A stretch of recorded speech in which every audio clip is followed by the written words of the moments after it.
Hello दोस्तों, स्वागत है आपका सक्सेना जी ब्लॉग के एक और नए वीडियो में। तो आजकल बारिश का सीज़न चल रहा है और बहुत ज़्यादा जो है इस समय एक्सीडेंट की संख्या बढ़ रही है। अगर आप किसी भी सर्विस सेंटर के आसपास से गुजरते होंगे तो आप देख रहे होंगे रोज़ कोई ना कोई जो है गाड़ी खींच के आ रही है क्रेन से, और बारिश की वजह से ही उसका एक्सीडेंट हुआ है। ड्राइवर ने कंट्रोल खोया है और एक्सीडेंट हुआ है। मैं तो सुल्तानपुर तो बहुत छोटा सा है और सुल्तानपुर में भी रहता हूँ तो भी घर के अगल बगल एजेंसियाँ हैं, और लखनऊ में रहता हूँ तब भी घर के अगल बगल एजेंसी है।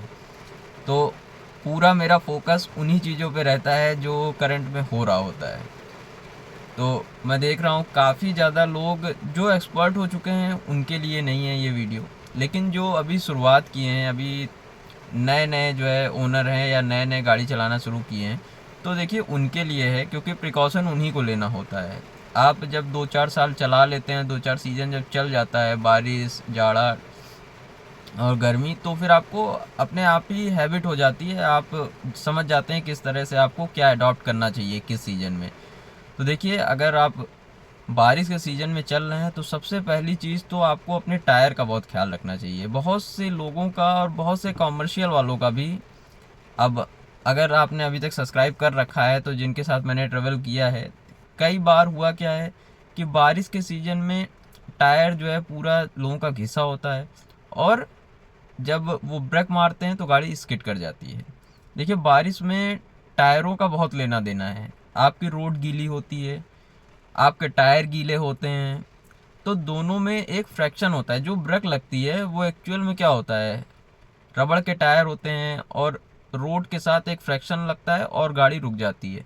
लेकिन क्योंकि सड़क भीगी होती है, बरसात में टायर भी आपके भीगे होते हैं, तो फ्रैक्शन नहीं सही से अप्लाई होता है भीगे होने की वजह से, और गाड़ी स्किड कर जाती है। जब गाड़ी स्किड करेगी, तेज़ रफ्तार में गाड़ी स्लिप करेगी, तो किसी एक डायरेक्शन में जाएगी, चाहे लेफ़्ट की राइट, और वो आपके हाथ में बिल्कुल नहीं है कि आप उसको कंट्रोल कर पाएँ। एक बार गाड़ी सरकना शुरू हुई, फिर वो कंट्रोल के बाहर हो जाती है।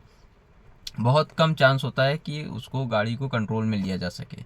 तो गाड़ी के टायर आप खुद से देख सकते हैं, ड्राइवर से पूछने की ज़रूरत नहीं है। आप नए चलाने वाले हैं या मालिक हैं तब भी आप नज़र घुमाइएगा टायरों पर, और अगर आपको टायर बिल्कुल फ्लैट दिख रहा है, उसमें गोटी नहीं दिख रही है, तो आप समझ जाइए ये टायर ख़राब हो चुके हैं, इन टायरों को बदलना चाहिए। और टायर में हवा भी जो कंपनी सजेस्ट करती है बरसात के सीज़न में वैसा रखिए, क्योंकि ना बहुत ज़्यादा की ज़रूरत है ना बहुत कम की ज़रूरत है। जो कंपनी सजेस्ट कर रही है बिल्कुल उसको रखिए। और अगर कोई और हवा का अल्टरनेट ढूंढ रहे थे, जैसे कई लोगों के मैसेज आते हैं कि मैं बहुत लॉन्ग रन में चलता हूँ तो क्या बरसात में नाइट्रोजन सही रहेगी। देखिए, नाइट्रोजन हर सीजन में सही रहती है। नाइट्रोजन बहुत हल्की गैस है और ठंडी गैस है, तो वो ठंडा रखती है टायरों को। वो आप किसी भी सीजन में डलवाएंगे सब अच्छा ही है। गर्मी में तो खासकर वो अच्छा माना जाता है। और बरसात ज़रूर हो रही है लेकिन इतनी गर्मी नहीं हो गई है, तो इतना जाड़ा नहीं हो गया, सॉरी, इतना जाड़ा नहीं हो गया, तो गर्मी तो है ही। तो बिल्कुल आप नाइट्रोजन डलवा सकते हैं। दूसरी चीज़ जो बरसात में सबसे ज़्यादा काम आती है वो होती है वाइपर की ब्लेड। वाइपर ब्लेड क्या होती है, जो वाइपर आप यूज करते हैं विंडशील्ड से पानी हटाने के लिए, उसमें जो ब्लेड लगी होती है वो, उसमें मॉइस्चर उड़ जाता है धूप की वजह से, नमी की वजह से। तो 8-9 महीने में वो ख़राब ही हो जाती है। ज़्यादा से ज़्यादा चल जाएगी तो साल भर चल जाएगी। तो अगर आपकी ब्लेड जो है पूरी तरह से पानी नहीं हटा रही है तो फिर उसको बदल देना चाहिए, और बरसात में उसको बदल लेना चाहिए। ये बहुत महंगी चीज़ नहीं है, 400-500 रुपए की आएगी और सही रहता है। अगर आप आगे देख ही नहीं पाएंगे, आपकी विजिबिलिटी ही पूरी प्रॉपर नहीं रहेगी, तो आप क्या गाड़ी चलाएंगे। तो वाइपर ब्लेड बहुत महंगा आइटम नहीं है, बदल लेना चाहिए।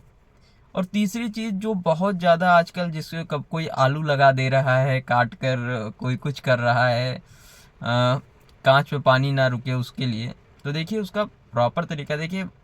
अब मैं तो देखिए गाड़ी में बैठा हूँ और मैंने ना इसमें आलू लगाया है और ना ही कोई वैक्स लगाया है। इतना मैनेज हो जाता है। अब इतनी आदत हो गई है कि मुझे दिखता है, मुझे दिख जाता है, पानी रुका हुआ है तब भी मैं देख सकता हूँ। लेकिन अगर आपको प्रॉब्लम होती है, नहीं आपको दिख रहा है, तो आप उसके ऊपर प्रॉपर वैक्स करवाइए या सेरेमिक कोटिंग करवा लीजिए कांच के ऊपर, तो पानी नहीं रुकेगा। लेकिन ये आलू और दुनिया भर की चीज़ें जो हैं ये बहुत थोड़े समय के लिए होती हैं। ये सब चीज़ें जो हैं, जो वैक्स होती हैं या सेरेमिक कोटिंग होती हैं, ये लंबा चलेगा। बाकी अगर आलू लगा के आपका काम चल रहा हो तो आप चलाते रहिए, कोई दिक्कत नहीं है। इससे क्या होता है ना, जो वैक्स लगता है या ये एक कोटिंग, मतलब एक कोटिंग जो होती है, सेरेमिक कोटिंग जो होती है, ये एक लेयर बना देता है कांच और कांच के ऊपर। तो जो है पानी जो है उसके ऊपर रुक नहीं पाता है। तो वो कोटिंग बहने में टाइम लगेगा ना, थोड़े टाइम बाद वो बहेगी। तो आपको बार बार, या मतलब जैसे 10-15 दिन तो शांति से आपके निकल ही जाएंगे। सजेस्ट तो मैं यही करता हूँ कि आप या तो कोई सेरेमिक कोटिंग करवाइए या वैक्स लगवा लीजिए, वो ज़्यादा बढ़िया है। तीसरी चीज़, आप अपने ब्रेक का बहुत अच्छे से ख्याल रखिए। देखिए बहुत से लोगों का क्या है, मैं सर्विस सेंटर पे जब बैठा रहता हूँ मैं सुनता हूँ, वो बताता है कि 60% इसके ब्रेक शू घिस गए हैं, लेकिन 40% हैं। तो बहुत से लोग कहते हैं उसको अभी वापस लगा दो, और जब वो 20% बचेगा तो हम उसको चेंज कराएंगे। और मेरे साथ उल्टा है, जब वो कह देता है कि इसके 60% अब भी बचे हुए हैं, 40% घिस गए, तो हम उसको चेंज करा देते हैं। क्योंकि जो पर्सनल व्हीकल होती है ये रोज़ रोज़ नहीं चलती है, और कब चला रहे हैं, किस वेदर में, किस कंडीशन में चला रहे हैं, ये भी पता नहीं होता है। चलाने वाला कौन होगा ये भी पता नहीं होता है, क्योंकि हर समय आदमी अवेलेबल नहीं होता है। अब मैं ये गाड़ी जो है मेरी, कभी कभी ड्राइवर को भी चलाना पड़ता है, क्योंकि हर समय आदमी अवेलेबल नहीं रह सकता है। तो कैसा चलाने वाला होगा, क्या होगा, तो इसलिए गाड़ी को प्रॉपर मेंटेन रखना चाहिए। और बरसात के सीजन में तो ब्रेक का बहुत अच्छे से ध्यान रखिए। और ये 40% 30% के लालच में मत पड़िए। आपका अगर जो ब्रेक पैड है वो घिस गया है तो आप उसको बिल्कुल चेंज कराइए। 50% के आसपास है, 50% नीचे 40% तक आ गया है तो आप उसको चेंज करा दीजिए। बरसात में कोई और सीजन होता तो चल सकता था, लेकिन बरसात में तो आप हटा ही दीजिए। अब बहुत से लोग बोलेंगे अरे इतने पैसे नहीं पड़े हुए हैं मेरे पास, तो देखिए इतनी महंगी चीज़ नहीं है, और अगर महंगी भी है तो जान से ज़्यादा कीमती तो नहीं होगी। बाकी टैक्सी वाले तो नहीं हटाते हैं, मैंने खुद देखा है।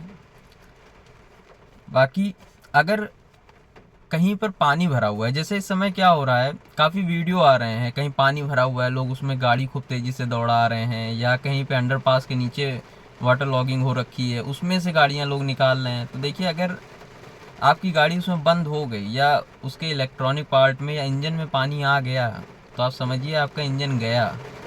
और तब कई बार होता क्या है, इंश्योरेंस कंपनियां भी हाथ खींच लेती हैं जब वो देखती हैं आप ज़बरदस्ती घुसे थे। तो उन सब चीज़ों से बचिए, आपको प्रॉब्लम होगी। और वैसे भी जब पानी भरा हुआ है तो उसमें नहीं घुसना चाहिए, क्या पता कितना ज़्यादा पानी होगा। तो अल्टरनेट बहुत से आजकल होते हैं, बहुत सी रोडें ऐसी हैं, आप थोड़ा सा घुमा के थोड़ा आपके किलोमीटर बढ़ सकते हैं, लेकिन घुमाइए, पानी में बिल्कुल भी घुसिए मत। और एक चीज़ जो गांव में, जैसे सुल्तानपुर है, इसको मैं थोड़ा सा गांव ही मान लेता हूँ, क्योंकि यहाँ पे चारों तरफ ऐसी प्रॉपर रोडें नहीं हैं कि आप कहीं भी जाएंगे आपको पूरी पूरी जो है अच्छी रोडें मिलेंगी, या आपको ऐसी रोडें मिल पाएंगी जो 4 लेन होगी आरसीसी वाली। तो जहाँ पर भी आप चल रहे हैं थोड़ा सा इस बात का ध्यान रखिए, अगर गीली मिट्टी दिख रही है आपको तो बिल्कुल भी उस पर मत उतरिए। जो मड होता है वो इस समय बिल्कुल समझ लीजिए आप अ, इतना तेज स्लिप करता है बरसात के सीजन में। मैं भुक्तभोगी हूँ, मैं भोग चुका हूँ, मैं भी दूसरे की बात नहीं मानता था। जब मुझसे कहा गया कि कभी भी बरसात में मिट्टी में मत उतरिएगा, मैं नहीं माना, तो कांड हुआ। अब मैं आपको बता रहा हूँ कि बरसात में कभी भी गीली मिट्टी की तरफ बिल्कुल भी टायर मत उतारिएगा। उसी दिशा में स्लिप करेगी जिस दिशा में आप उतरेंगे, उसी दिशा में गाड़ी लेके भागे, और कंट्रोल नहीं होती है, ये आप मान लीजिए। और बाई चांस जैसे एक बार मैं फंस गया था बिल्कुल, वो रोड क्रॉस करना है तो भी जो है गीली मिट्टी में से जाना था, और बैक करना है तो भी गीली मिट्टी में से जाना था। तो देखिए उसका तरीका ये है, एक्सीलेटर को बिल्कुल भी यूज मत कीजिए, केवल ब्रेक ब्रेक भी ऐसा मान के चलिए कि ब्रेक ना लगाना पड़े, लो गियर में चलिए और बिल्कुल धीरे धीरे, एक्सीलेटर बिल्कुल प्रेस मत कीजिएगा। और ब्रेक भी अगर लगाइएगा तो बहुत ना के बराबर, और तभी उसमें से गाड़ी सही से निकल पाएगी, वरना जो है गाड़ी स्लिप करेगी ही करेगी। और जो मैं एक्सीडेंट देख रहा हूँ, ज़्यादातर लोगों के एक्सीडेंट हो रहे हैं गीली मिट्टी की वजह से। बरसात हुई रहती है, ओवरटेक करने के चक्कर में तेज़ रफ्तार में गाड़ी लेके आते हैं, और जैसे थोड़ा सा दिखता है, अरे ठीक है थोड़ी सी गीली मिट्टी होगी, उसमें उतार लेते हैं कच्चे में। कच्चे में उतारना मतलब गाड़ी स्लिप कराना है। तो इन सब चक्करों में मत पड़िए। और बरसात के सीज़न में तो खास कर, वैसे तो ये सब चीज़ें नॉर्मल टाइम में फॉलो करनी चाहिए, लेकिन बरसात में तो, बरसात और कोहरे में तो ये गांठ बांध लीजिए कि अगली गाड़ी से आपकी गाड़ी के बीच की डिस्टेंस बहुत होनी चाहिए। इतनी होनी चाहिए कि आप ब्रेक मारिए तो आप उसमें सट ना जाइए जाके। तो इतना डिस्टेंस रखिएगा दोनों गाड़ियों के बीच में, क्योंकि बरसात में अचानक से कभी कभी जानवर भी आ जाते हैं, विजिबिलिटी अच्छी नहीं होती है, ड्राइवर को कुछ भ्रम हो गया तो भी आगे वाला चलते चलते अचानक से ब्रेक मार देता है। मेरे साथ हुआ है कि आगे चलते चलते अचानक से बस वाले ने ब्रेक लगा दिया। आप इंस्टाग्राम पे रील में देख भी सकते हैं। बहुत ज़्यादा आपको समझ में नहीं आएगा, क्योंकि मुझे ये सब चीज़ें पता है, तो मैं स्टीयरिंग ऐसे ही पकड़ता हूँ कि अगर इमरजेंसी में काटना पड़े तो मैंने तुरंत जो है राइट साइड में काट लिया। तो अगर बहुत ज़्यादा ध्यान से देखेंगे तो आपको समझ में आएगा कि आगे बस वाले ने अचानक से ब्रेक मारी है, और मेरी डिस्टेंस कम थी। हाँ, मैं ओवरटेक करने के चक्कर में था उससे, तो चिपका हुआ था उससे, लेकिन मैंने तुरंत राइट साइड टर्न कर लिया और बच गया। लेकिन आप क्या करिए, आप एक प्रॉपर डिस्टेंस रखिए, और जितना हो सके बरसात के सीज़न में लो गियर पे चलिए।